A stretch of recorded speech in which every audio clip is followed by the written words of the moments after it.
Mga lalabs, I'm so proud na ipakita ko po sa inyo yung aming palengke dito sa Poblacion Banga, South Cotabato. So, bali, nagbakasyon po ako ngayon sa aking hometown at since nung maliit pa ako hanggang ngayon.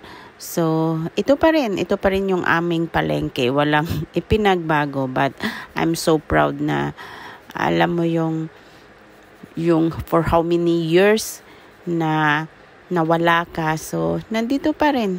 Hindi pa rin nila ginigiba yung palengke namin dito mga lalabs. So, ayan po. At maganda pa rin yung paligid nila kahit lumang-luma na po mga lalabs. So, meron pa rin po silang mga seaweed na paninda.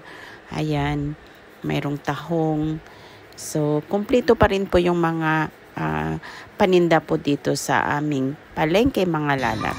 Tapos dito sa mga tindahan na to mga lalabs, naalala ko pa nung maliit ako, dito kami bumibili ng aking tsinelas at yung kung ano man po yung gusto naming bilhin, pumupunta lang po kami dito sa lugar na ito.